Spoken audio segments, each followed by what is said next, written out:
Problems based on Cauchy's root test. Example 12. Find whether following series are convergent or divergent. तो इसमें ये 3 part हैं, first second third, यानी कि 3 question हैं ये अलग अलग। तो इसके सॉल्यूशन में भी है। पहले इसका फर्स्ट देखें। ये जो सीरीज है sigma n equal to 1 to infinity 1/3 की पावर n माइनस 1। तो ये इसका ये un हमें यहाँ पे दिया हुआ ही है, इसको हमने लिख लिया।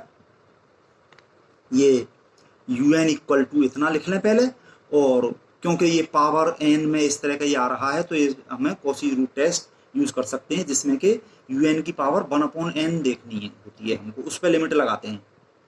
तो ये un जो है 1/ इतना ये लिखा हुआ है और इसकी पावर 1/n लिखी हुई है।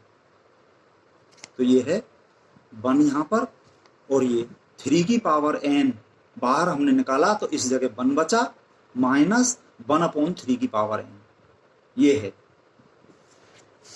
तो ये 1 की पावर इतनी तो 1 हो जाएगा।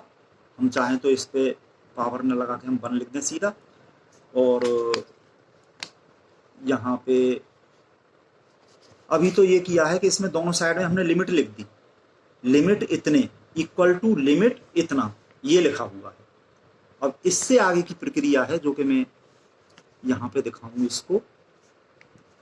ये 1 की पावर इतना 1 हो गया अपॉन 3 की पावर n और इनटू ये पावर 1/n, तो ये 3 बचा केवल। और यहाँ पे है ये 1 माइनस 1/3 की पावर n और इसकी पावर है 1/n, ये है यहाँ पर। फिर इसमें लगाई limit n tends to infinity, तो ये 1/3 कांस्टेंट तो ये यहाँ पे लिखा हुआ है, और बाकी इसमें हमने लगाया n टेंड्स टू इन्फिनिटी। तो ये वैसे हमें बायनोमियल से एक्सपेंड करना पड़ेगा, तब जाके हम देखेंगे कि ये 1 के बराबर आ जाएगा। क्योंकि डायरेक्ट अगर इसमें हम लिमिट लगाएं तो 3 की पावर इन्फिनिटी, ये इन्फिनिटी हो गया, 1/∞ 0।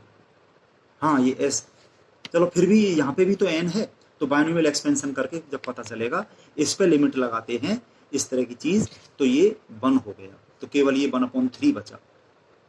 1/3 लेस देन 1 है, और कॉची रूट टेस्ट से by this Cauchy root test, या खाली रूट टेस्ट लिख दो, given series sigma un is convergent, जिसको हमने जब ये टेस्ट बताए थे तो इसको k से डिनोट किया था। k लेस देन 1 होने पर कन्वर्जेंट होता है, ग्रेटर देन 1 होने पर डाइवर्जेंट, और इक्वल टू 1 पे टेस्ट फेल। चलिए सेकंड पार्ट यानी कि अगले क्वेश्चन में un जो है, इसमें हम देखें ये सिग्मा un पूरी सीरीज हो गई, तो un हो गया 1/n की पावर n, यानी कि यहाँ पे n इक्वल टू 1 है, यहाँ पे n इक्वल टू 2 है, तो यहाँ पे n इक्वल टू 3 है, तो ये 3 आ रहा है दो जगह, यहाँ पे 4 में 4 आ रहा है, तो n में ये 1/n की पावर n, और इस पे फिर लगाई पावर 1/n, un की पावर 1/n, तो ये पावर n खत्म हो गई। 1/n की पावर n पे पावर 1/n लगाई, तो ये खाली यहाँ पर n की पावर 1 बची, n और 1/n खत्म हो गई, केवल 1/n बचा। फिर इसमें दोनों साइड में limit n tends to infinity लगा दी, तो 1/n जो बचा तो उसमें हमने इन्फिनिटी लिमिट लगाई, तो 1/∞ ये 0 आ गया, जो कि लेस देन 1 है, तो ये भी कन्वर्जेंट हो गया इस टेस्ट से। और अगले क्वेश्चन में ये un यहाँ पे दिए हुआ है सीधा, और इसकी पावर n है, तो इसमें पावर 1/n जब लगाई तो ये पावर n खत्म हो गई, और अपॉन में भी देख लो यहाँ पे पावर ये n के साथ में कुछ और है, तो उसको कैलकुलेशन करके फिर इसको करके इसी तरह से देख सकते हैं। तो ये पावर n+1 है यहाँ पर, तो ये n की पावर n इंटू n की पावर 1, तो वो n की पावर 1 को हम अलग ले लेंगे, ये अगले पेज पर हो रहा है, वहां पे मैं दिखाता हूँ। तो इस पूरे पे पावर जो n है उससे पावर 1/n से वो खत्म हो गया, और एक n यहाँ पे बचा, उसकी पावर 1/n।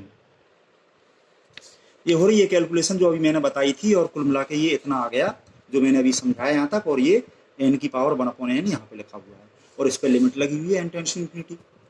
तो इसमें हम देखें, ये इसमें से n बाहर निकाल के n से n कैंसिल हो गया, 1 + 1/n बचा, ये x लिखा हुआ है और ये लिखा हुआ है। ठीक है, तो अब इसमें हम लिमिट जो लगाएंगे तो 1/∞ 0 + 1, ये 1 हो गया, इंटू ये x हो गया, और ये 1/∞ 0। ठीक है, ये कुल मिला के ये क्वांटिटी हमारी यहाँ पे सिंस लिमिट इंफिनिटी, ये जो है x तो खैर अलग है, x अलग है, x तो हमने अलग लिखा हुआ है, 1 इतने इक्वल टू 1 होता है। इसको हम अलग से कैलकुलेट कर सकते हैं, करना चाहें तो, नहीं तो ये स्टैंडर्ड रिजल्ट है, डायरेक्ट यूज कर लीजिए। तो कुल मिला के यहाँ पे ये x बचा। अब इस x के अलग अलग वैल्यू होने के हिसाब से यहाँ पे लिखा हुआ है, so given series is convergent if x <1, चाहे तो हम मोड में लिख दें, और डाइवर्जेंट इफ x > 1, और x = 1 होने पे हम देखें क्या है, x = 1 होने पे un बराबर इतना हो गया x के 1 रखने पर, और इसमें हम कंपैरिजन टेस्ट लगा सकते हैं। इसमें ऊपर 2 टर्म है, तो n की हाईएस्ट पावर वाला ये n की पावर n है, और अपॉन में n की पावर है ये n + 1, n की पावर n + 1, तो ये n की पावर n ऊपर नीचे से कैंसिल हो गया, अपॉन में n की पावर 1 बची, तो ये हम bn ले लें, और फिर इसको कंपैरिजन टेस्ट से कर दिया, ये un/bn की वैल्यू निकाली, इसमें जो है हमने लिमिट लगाई, तो ये 1 + 1/n की पावर n पे लिमिट हम लगाएंगे इंटेंसिटी, तो ये e यानी कि एक्सपोनेंशियल हो जाता है, ये कई जगह यूज हुआ है। ठीक है, तो ये जो है एक नॉन जीरो फाइनाइट क्वांटिटी आ गई, और ये जो सीरीज ली थी हमने ऑक्सिलरी सीरीज सिग्मा bn, तो ये p सीरीज से कंपेयर कर दें, n की पावर 1, p = 1 होने पर ये डाइवर्जेंट है, हार्मोनिक सीरीज। तो इस तरह से कंपैरिजन टेस्ट से हम कह सकते हैं सिग्मा un डाइवर्जेंट होगा इस केस में, और हेंस करके सारे रिजल्ट एक साथ करके लिख दिए। x < 1 पे ये आया था कन्वर्जेंट, और ये x < 1 पे डाइवर्जेंट, और x = 1 पे भी ये डाइवर्जेंट, ये आ गया। Now problems based on Gauss test. Example 13, test for convergence of the series, ये जो हमें दे रखी है सॉल्यूशन में हियर un = इसका जो जनरल टर्म हमने लिखा, तो इसमें हम देख रहे हैं कि n की जगह 1 होने पे ये केवल यहाँ तक है, 2 होने पे एक फैक्टर ऊपर नीचे मल्टीप्लाई हो गया, 3 होने पे ये यहाँ तक आ गया। इस तरह से चलते चलते कहाँ तक जा रहा है, जब ये n होगा तो यहाँ पे हम देखें कि n की वैल्यू 1 2 3 4 जितना भी हो रहा है उसका ट्वाइस यहाँ पे लास्ट में जा रहा है।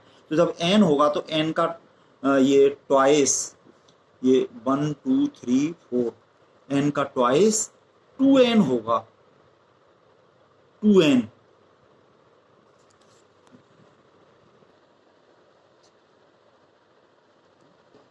ये जो है यहाँ पर मैं लिख रहा हूँ, ये 2 square 4 square 6 square dot dot, तो n की जो वैल्यू है उसका ट्वाइस आ रहा है।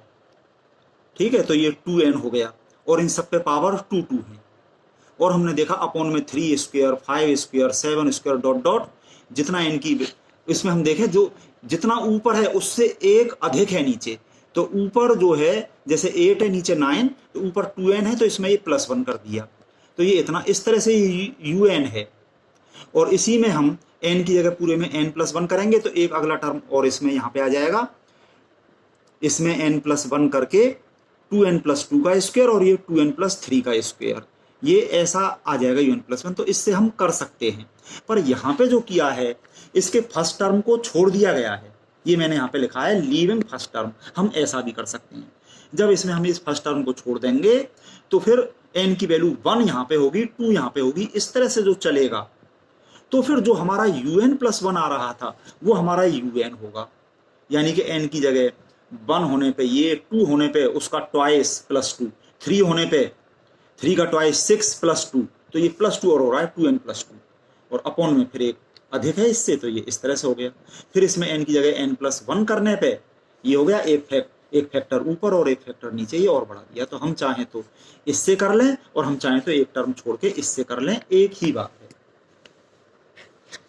चलिए, तो अब जब हमने un अपॉन un+1 किया, सो दिस इक्वल टू, तो इसमें से ये इतना सारा यहां तक कैंसिल हो जाएगा, बचेगा केवल इतना जो कि अपॉन में है un+1, तो इसका रिवर्स करके ऊपर वाला तो ये नीचे लग गया 2n+4 का स्क्वायर, और ये अपॉन में 2n+5 का स्क्वायर ये ऊपर आ गया, ये इतना आ गया।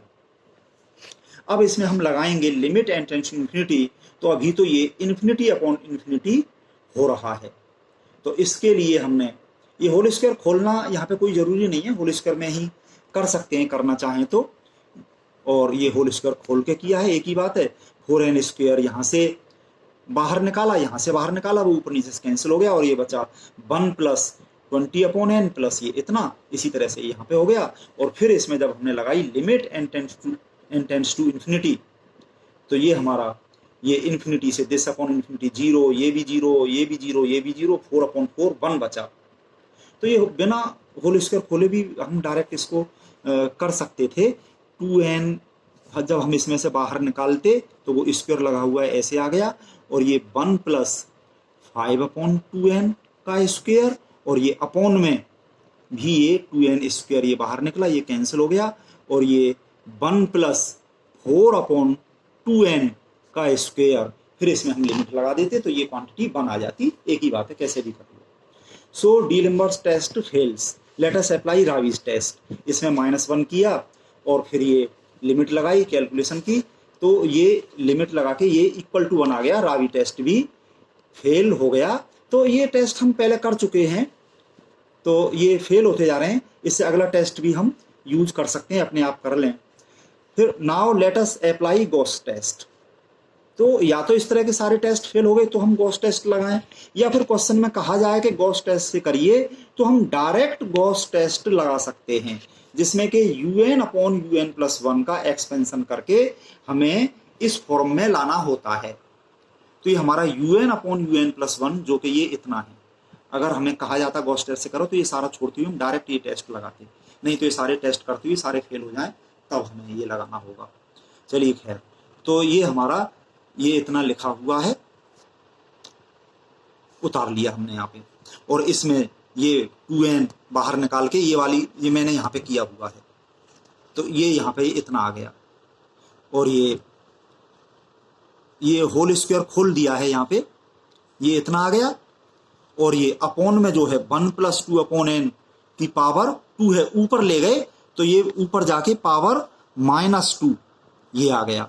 तो ये तो हमारा एज इट लिखा हुआ है, और इस 1 + x की पावर n इसका बाइनोमियल एक्सपेंशन कर दिया ये, तो ये 1 और ये पावर आगे आ गई -2 इंटू इतना, तो ये -4/n प्लस -2 इंटू इसमें -2 -1 -3/2 इंटू इसका square plus dot dot up to infinity, ये इतना आ गया। ठीक है, इसको और सिंप्लीफाई करके लिख लिया 1 - 4/n, ये माइनस माइनस प्लस, और ये एक 2 कैंसिल हो गया इसमें। ठीक है, एक 2 कैंसिल हो गया, और ये हमें इस तरह से मिल गया, ये 4 × 3/n स्क्वायर, 4 × 3 12, ये इतना आ गया। फिर इनका मल्टीप्लाई कर लिया, 1 इंटू ये सारा लिख लो पहले एक बार, यहाँ पे 1 इंटू ये सारा लिख लो, प्लस 5/2n का इस पूरे में मल्टीप्लाई करके लिख लो, प्लस 25/4n स्क्वायर का इस पूरे में मल्टीप्लाई करके लिख लो। फिर सारे कांस्टेंट टर्म एक जगह लिख लिए जो कि 1 आ गए, फिर 1/n के कोएफिशिएंट एक ब्रैकेट में लिख के सिंप्लीफाई कर लिए, फिर 1/n स्क्वायर की सिंप्लीफाई करके लिख लिए। इस तरह से ये होते जा रहे हैं। ठीक है, तो ये कुल मिला के ये इतना सिंप्लीफाई करके ये आ गया, जिसको हमने इससे कंपेयर किया तो हम देख रहे हैं कि अल्फा की जगह 1 है और बीटा की जगह 1 है, बाकी ये गामा या गामा n जो भी है, तो हम देख रहे हैं अल्फा की वैल्यू 1 और बीटा की वैल्यू 1 होने पर ये लिखा हुआ है हियर अल्फा 1 और beta 1, hence the given series is divergent by Gauss test. Problems based on Cauchy's condensation test, example 14, so that this series is convergent if p greater than 1 and divergent if p less than or equal to 1. Here we can apply Cauchy's condensation test. Let phi n equal to ये हमने nth term ये मान लिया, nth term of second series जो हम मानते हैं Cauchy condensation test में वो ये sigma a n into phi a की पावर एन, जो कि सिग्मा इतने का nth term of this series is this a n into phi a की पावर एन। हम यहाँ से देखें कि इसमें n की जगह ए की पावर n लिख दें तो ये है 1/n की जगह ए की पावर n लिख दिया और log ए की पावर n और इसकी होल पावर p ये है। दैट इज हम देखें इसमें ए की पावर n यहाँ से कैंसिल हो गया, ये 1/log ए की पावर n की पावर p ये है। दैट इज 1/, ये log प्रॉपर्टी से n पावर आगे आ गई n इंटू log ए की पावर n और फिर ये log ए की पावर ये p। दैट इज इसमें 1/n की पावर p ये लिखा हुआ है और 1/log ए की पावर p ये लिखा हुआ है जो कि एक कांस्टेंट है। So the given series will be convergent or divergent if this is convergent or divergent। ये सिग्मा फाई एन और सिग्मा इतने दोनों एक सा नेचर होगा, ठीक है, एक सा नेचर होगा। तो हम इसका देख लें, ये जो है इसमें ये तो कांस्टेंट क्वांटिटी है और ये केवल इस पे डिपेंड करता है, कांस्टेंट तो बाहर आ गया, सिग्मा 1/n की पावर p। ये p सीरीज है जिसका हम जानते हैं कि ये p series p greater than 1 होने पर कन्वर्जेंट और p less than equal to 1 होने पर डाइवर्जेंट होती है। Hence the given series is convergent if p greater than 1 and divergent if p less than or equal to 1 by Cauchy's condensation test। इस तरह से गिवन सीरीज का nature ये p series वाला ये यहाँ पर हो गया। Now last problems based on integral test। Example 15 test for convergence the series sigma n equal to 2 to infinity 1/n log n। ये 2 से इसलिए किया क्योंकि 1 लगाएं n की जगह तो ये log 1 की वैल्यू 0 होती है और फिर ये यहाँ पे 0 इंटू 1 ये 0 और 1/0 इन्फिनिटी वो एग्जिस्ट नहीं करता। चलिए तो इसके सॉल्यूशन में हम देखें कि इसको हम फाई n मान लें तो इसमें इंटीग्रल टेस्ट हम करते हैं, integral phi x dx, n की जगह x कर दिया और इसमें लिमिट लगा दी ये 2 से इन्फिनिटी, ठीक है। तो ये जो है हमारा इसमें n लिख लिया यहाँ पर n और लिखा हुआ है limit n tends to infinity integral 2 से n और ये 1/, ये लिखा हुआ है यहाँ पे। तो इस इंटीग्रेशन का हम देखें कि log x को अगर हम t मान लें, log x को t मान लें तो इसका differential 1/x into D x ये dt हो जाएगा। तो ये इंटीग्रल जो है यहाँ पर ये dx/x ये dt हो गया और अपॉन में log x जो कि हमने t माना है इंटीग्रेशन dt/t ये हो गया log t और फिर t की वैल्यू रख दी हमने log x तो ये log ऑफ log x ये आ गई इस इंटीग्रल की वैल्यू जिसमें लिमिट 2 से n लगा हुआ है, ठीक है, लिमिट 2 से n। तो ये जब अपर लिमिट लगाई हमने तो log n minus lower limit लगाने पर log 2 ये क्वांटिटी आ गई। फिर इसमें लगाए हम limit n tends to infinity, इसमें limit n tends to infinity लगाने पर इन्फिनिटी लगाया, log इन्फिनिटी इन्फिनिटी होता है, फिर ये log इन्फिनिटी इन्फिनिटी हो गया, infinity minus this constant log 2 ये कांस्टेंट इन्फिनिटी माइनस इतना ये इन्फिनिटी हो गया और ये इन्फिनिटी होने पर ये इंटीग्रल टेस्ट कहता है भाई integral test the given series is divergent, ये हो गया। इसी का जो है अगला एग्जाम्पल है apply this test for convergence of this series, इसमें ये फाई n है और फिर इसमें ये इंटीग्रल इसी